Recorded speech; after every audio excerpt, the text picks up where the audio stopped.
Hello friends, आज का जो वीडियो लेक्चर रहने वाला है वो है अपना फॉर इंटर मोलिकुलर ऑर्बिटल। ठीक है, जिसको हम FMO से रिप्रेजेंट करते हैं।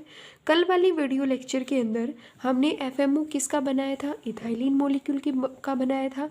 और आज वाले वीडियो लेक्चर के अंदर हम किसका FMO बनाएंगे, 1,3 ब्यूटाडाइइन का हम FMO बनाएंगे। किसका, 1,3 ब्यूटाडाइइन का FMO डायग्राम बनाएंगे। कैसे बनाएंगे वो देखो। इसको बनाने का तरीका होता है, क्या है, ब्यूटाडाइइन आपके पास क्या होता है, ब्यूट रिप्रेजेंट करता है कि इसमें एक नंबर ऑफ कार्बन कितने हैं, 4। डाइइन रिप्रेजेंट करता है कि किन्हीं 2 कार्बन के बीच में क्या रिप्रेजेंट हुआ है, डबल बॉन्ड है। और 1,3 बताता है कि पहले नंबर वाले कार्बन पे और तीसरे नंबर वाले कार्बन पे डबल बॉन्ड है। इसको हम क्या कहते हैं, ब्यूटाडाइइन बोलते हैं। ब्यूटाडाइइन को कैसे लिखते हैं वो देखो। ब्यूटाडाइइन को लिखते हैं CH2 double bond CH, single bond CH, double bond CH2। देखो, इस कार्बन की 4 वैलेंसी पूरी हो गई। इस वाले कार्बन की 1 2 3 4, इसकी 1 2 3 4 हो गई, इसकी भी 4। इसको, ये हमारे पास फॉर्मूला किसका है, 1,3 ब्यूटाडाइइन का फॉर्मूला है। ठीक है, अब हम इसका FMO बनाते हैं। कल हमने देखा था कि नंबर ऑफ कार्बन, कितने नंबर ऑफ कार्बन है। FMO बनाने से पहले हम इन छोटी सी चीज़ों को लिखते हैं। जितने नंबर ऑफ कार्बन, कितने नंबर ऑफ कार्बन होते हैं उतने नंबर ही क्या होंगे, वेव फंक्शन होंगे। तो 4 कार्बन है तो कितने वेव फंक्शन होंगे, 4 वेव फंक्शन होंगे। ठीक है, वेव फंक्शन को साई से रिप्रेजेंट किया जाता है। दूसरा पॉइंट देखो, जितने नंबर कार्बन उतने नंबर वेव फंक्शन, और उतने ही नंबर में p ऑर्बिटल को रिप्रेजेंट करेंगे। क्या और रिप्रेजेंट करेंगे, p ऑर्बिटल को, कि एक साई के अंदर हम 4 ऑर्बिटल को लिखेंगे। ठीक है, ये वाला क्लियर हुआ। मतलब एक साई होगा आपका, अगर आपके पास एक वेव फंक्शन होगा तो उसमें हम 4 ऑर्बिटल को आज ड्रॉ करेंगे। कितनी ऑर्बिटल को, 4 ऑर्बिटल को ड्रॉ करेंगे। अब रिएक्शन किस पे प्रोसीड होगी, देखो रिएक्शन प्रोसीड होगी, एक तो थर्मल कंडीशन है, थर्मल कंडीशन पे, दूसरा फोटोकेमिकल कंडीशन पे प्रमोट होगी। ठीक है, आगे और कंडीशन क्या होती है, हम क्या देखेंगे, उसकी मिरर सिमेट्री को देखेंगे और उसकी C2 सिमेट्री को देखेंगे। मतलब उसमें हम प्लेन को पास आउट करेंगे और C2 सिमेट्री को हम देखेंगे। और नेक्स्ट पॉइंट क्या था, सबसे जो लास्ट पॉइंट था वो नंबर ऑफ नोड को निकालना, कि कितने नंबर ऑफ नोड प्रेजेंट होते हैं। तो नोड निकालने का तरीका कल मैंने बताया था कि आपके पास इथाइलिन मॉलिक्यूल है तो 2 में से माइनस कर दो 1, तो पूरे ही FMO के ड्यूरिंग वहाँ पे कितना नोड आया था, 1 नोड आया था। ये टोटल नोड निकालने का तरीका है। और नोड, अगर एक वेव फंक्शन का नोड निकालोगे उसका भी तरीका है। अभी यहाँ पे कितने नंबर ऑफ कार्बन है, 4 नंबर कार्बन में से 1 को माइनस कर दो तो कितने हो गए, 3। तो ये 3 बताता है कि ब्यूटाडाइइन में जब आप FMO डायग्राम बनाओगे तो पूरे FMO डायग्राम के ड्यूरिंग आपको टोटल 3 ही नोड्स मिलेंगी। कितनी नोड मिलेंगी, 3 नोड मिलेंगी। और नोड किसको बताता है, नोड बताता है कि वहाँ पे नंबर ऑफ इलेक्ट्रॉन की डेंसिटी, मतलब वहाँ पे इलेक्ट्रॉन की डेंसिटी कितनी होगी, 0 होगी। नंबर ऑफ इलेक्ट्रॉन की डेंसिटी वहाँ पे कितनी पाई जाएगी, 0 होती है। उसी को ही हम क्या बोलते हैं, नोड बोलेंगे। तो ये हमारे पास था FMO की कुछ जनरल सा, पहले हम इंट्रोडक्शन लिखते हैं 1,3 ब्यूटाडाइइन। अब हम FMO का डायग्राम बना के देखते हैं कैसे बनेगा वो देखो। तो ये आपके पास क्या था, CH2 double bond CH minus CH double bond, ये क्या हो गया, CH2। तो हमें पता है कितने वेव फंक्शन होंगे, Psi1, Psi2, Psi3 और Psi4। 4 वेव फंक्शन होंगे। एक वेव फंक्शन में 4 ऑर्बिटल्स को हम लिखेंगे। कितनी ऑर्बिटल को लिखेंगे, 4 ऑर्बिटल्स को लिखेंगे। हमें मालूम है कि जो अपने पास Psi1 होता है उसके अंदर सभी वेव फंक्शन की लोब, मतलब जो ऊपर वाली वेव फंक्शन होंगी उनमें सेम साइन होगा, नीचे वाली में अलग साइन होगा। मतलब ऊपर वाली अगर आपकी पॉजिटिव होगी तो नीचे वाली कैसी होगी, नेगेटिव होगी। और अगली अगर जैसे कि सेकंड नंबर वाला जब सेकंड वेव फंक्शन आता है तो उसके अंदर एक नोड होगा, वो नोड किसके बीच में होगा, मिडल में होगा। और तीसरा जब नंबर आता है तो तब नोड यहाँ पे सेंटर में नहीं होगा, तब नोड साइड में चला जाता है। फोर्थ नंबर पे नोड बीच में आएगा। मतलब ये लिखने का ये होता है कि नोड आप कहीं भी नहीं लगा सकते हो, ये रूल है। जब साई1 होती है कंडीशन तो नोड निकालने का तरीका n-1 है। हमने शुरू में ही निकाल लिया था कि इसमें टोटल 3 नोड होने हैं, तो पहले वाले वेव फंक्शन में तो कोई नोड नहीं होगा क्योंकि 1-1 कितना होता है, 0।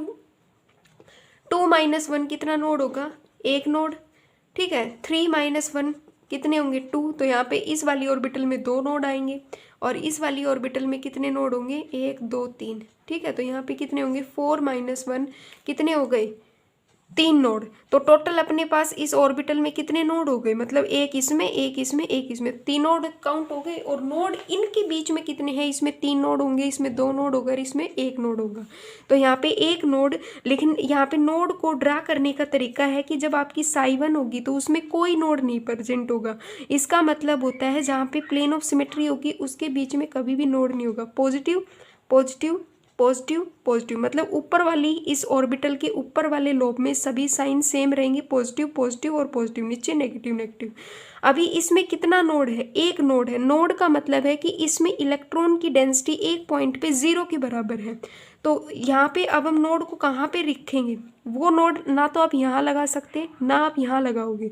साई2 में चाहे आप 1 इथाइलिन का लगाओ, चाहे आप हेक्साट्राइन का बनाओ या किसी का भी बनाओ, उसमें ये होता है कि जब आप साई2 के नोड को रिप्रेजेंट करोगे तो वो बीच में होगा, वो मिडल में होगा। और जब नोड आती है तो नोड के रिस्पेक्ट में ऑर्बिटल के साइन क्या होते हैं, एक दूसरे से डिफरेंट होंगे। यहाँ पे पॉजिटिव है तो यहाँ पे ये नेगेटिव मिलेगा, और इसके रिस्पेक्ट में यहाँ पे नेगेटिव और यहाँ पे पॉजिटिव। तो यहाँ पे कौन सी सिमेट्री प्रेजेंट है, कल वाले वीडियो लेक्चर में हमने बताई थी। तो अगर नोड आता है तो नोड के अपोजिट एंगल के अकॉर्डिंग जाओगे और तब सेम साइन मिलते हैं तो वहाँ पे कौन सी सिमेट्री प्रेजेंट होगी, C2। और यहाँ पे आप इनमें सभी में प्लेन पास आउट करो तो आपको मतलब प्लेन मिरर इमेज मिल रही है। तो यहाँ पे कौन सी सिमेट्री है, मिरर सिमेट्री है। अभी साई3 वाली कंडीशन में देखो, साई3 वाली कंडीशन में क्या है, यहाँ पे नेगेटिव है तो इसमें तो कोई नोड प्रेजेंट नहीं है, यहाँ पे कोई नोड प्रेजेंट नहीं है, तो ये नेगेटिव और ये क्या हो गया, नेगेटिव। और यहाँ पे पॉजिटिव, ये पॉजिटिव, तो ये क्या हो गया, नेगेटिव। ऐसे होगा। अब देखो साई3 वाली कंडीशन में 2 नोड है। अब इन नोड को रिप्रेजेंट कहाँ पे करेंगे, ये ध्यान रखना, साई3 में अब नोड यहाँ पे सेंटर में नहीं आएगा। अब जो नोड आएगा ना वो यहाँ पे आएगा, मतलब ये यहाँ पे नोड को रिप्रेजेंट किया जाएगा, ठीक है। मतलब जो टर्मिनल वाली ऑर्बिटल हो गई ना, अब वहाँ पे नोड हो जाएगा। तो यहाँ पे नोड लिखने का तरीका, मतलब यहाँ पे पॉजिटिव होगा तो यहाँ पे नेगेटिव, यहाँ पे इसका नेगेटिव क्योंकि यहाँ पे नोड नहीं है तो यहाँ पे भी नेगेटिव चला गया। अब इसका साइन चेंज होगा, यहाँ पे क्या हो गया, पॉजिटिव। साइन चेंज क्यों हुआ, क्योंकि नोड आ गया। यहाँ पे पॉजिटिव तो यहाँ पे पॉजिटिव, यहाँ पे नेगेटिव, और इधर नेगेटिव है तो इधर नेगेटिव नहीं जाएगा, यहाँ पे पॉजिटिव है तो यहाँ पे पॉजिटिव, इधर पॉजिटिव है तो यहाँ पे क्या होगा, नेगेटिव, क्योंकि नोड हो गया। अब इसमें कौन सी, अब आपको सिमेट्री देखनी है इसके क्रॉसपोंडिंग, मतलब जो आपको सिमेट्री देखनी होती है ना वो बीच वाले एंगल के अकॉर्डिंग देखनी होती है। अब सिमेट्री देखो, यहाँ पे पॉजिटिव पॉजिटिव, यहाँ पे पॉजिटिव नेगेटिव, तो मैं C2। अब यहाँ पे क्या होगी, नेगेटिव नेगेटिव, किसको बताता है, मतलब सेम। जब आपने इसमें प्लेन को पास आउट किया तो यहाँ पे सेम साइन मिले आपको ऑर्बिटल के रिस्पेक्ट में, तो यहाँ पे मिरर सिमेट्री होगी। तीसरी वाली साई4 के अंदर, साई4 में बताता है कि अब इसमें 3 नोड है तो एक नोड इधर लगा दो, एक नोड इधर लगा दो, एक नोड इधर लगा दो। साइन सभी के क्या हो गए, अलग हो गए, पॉजिटिव नेगेटिव और पॉजिटिव, और क्या हो गया, नेगेटिव और पॉजिटिव, और ये क्या हो गया, नेगेटिव। तो ये आपको आई होप समझ में आया होगा। अब देखो, अब यहाँ पे नंबर ऑफ इलेक्ट्रॉन्स कितने हैं, साई4 मतलब नंबर ऑफ इलेक्ट्रॉन कितने हैं, 4। तो थर्मल कंडीशन के ऊपर हमने देखा था कि कोई भी इलेक्ट्रॉन प्रोमोट नहीं होगा, अगर मतलब वो प्रोमोट नहीं होता है एक स्टेट से दूसरे स्टेट में, हम इनको ऐसे ही फिलअप कर देंगे। तो थर्मल कंडीशंस के अकॉर्डिंग आपका जो साई2 होगा वो क्या कहलाएगा, जो ये साई2 होगा वो होमो होगा। होमो रिप्रेजेंट करता है हाईएस्ट ऑक्युपाइड मॉलिक्यूलर ऑर्बिटल को। फिर यहाँ पे आती है, अगर थर्मल कंडीशन लेते हो तो थर्मल कंडीशंस में क्या होता है कि जो ये वाले मतलब 2 इलेक्ट्रॉन्स हैं, इसमें से क्या होगा कि एक इलेक्ट्रॉन आपका एक लेवल से दूसरे लेवल के अंदर प्रमोट कर जाएगा। इन दिस कंडीशन में ये तो आपकी क्या हो गई, लूमो, और ये आपकी क्या हो गई, होमो। इसको हम क्या बोलेंगे कि ये लूमो हो गई और ये क्या हो गई, होमो हो गई, और ये आपकी क्या होगी, फोटोकेमिकल कंडीशन हो गई। ठीक है, तो ये आपका क्या था, एफएमओ था। अब देखो सिमेट्री की बात करें, अब हम अगर मैं बात करूँ सिमेट्री की, तो जब मैं बात करूँ, अगर यहाँ पे एक रूल ये है, जैसे कि मिरर है, मिरर वाली सिमेट्री है, मिरर को ही देखो, मिरर कंडीशन आती है तो हमें पता है, एक बार एस कर दोगे, एस का मतलब होता है कि ये, एक मिनट रुको यहाँ पे से, ये एस बताता है कि इसमें मिरर सिमेट्री प्रेजेंट है। एक बार एस तो एक बार ए, एक बार एस तो एक बार क्या हो जाएगा, ए, मतलब ये ऐसे ही चलेगा, एक बार एस ए एस ए ऐसे। तो अगर अब C2 के लिए देखो, तो C2 के लिए मैं आपको यहाँ पे बताऊँ, अगर C2 की कंडीशंस के अकॉर्डिंग मैं बताऊँ, इसको यहाँ पे लिख देते हैं, ये थर्मल कंडीशन। अच्छा, अब C2 के लिए देखो, अगर ये सिमेट्री है तो C2 क्या मिलेगा, एसिमेट्री। यहाँ पे मिरर एसिमेट्री है तो यहाँ पे C2 क्या मिलेगा, सिमेट्री। यहाँ पे मिरर सिमेट्री है तो C2 क्या मिलेगा, एसिमेट्री। यहाँ पे मिरर एसिमेट्री फॉर्म में है तो आपका C2 क्या होगा, सिमेट्री फॉर्म में होगा। तो ये हमें बताता है, ये हमारे पास FMO डायग्राम है 1,3-ब्यूटाडाइईन का। आई होप आपको ये समझ में आया होगा। इससे जो नेक्स्ट वीडियो लेक्चर होगा वो 1,3,5 हेक्साट्राइईन के ऊपर होगा। Thank you very much.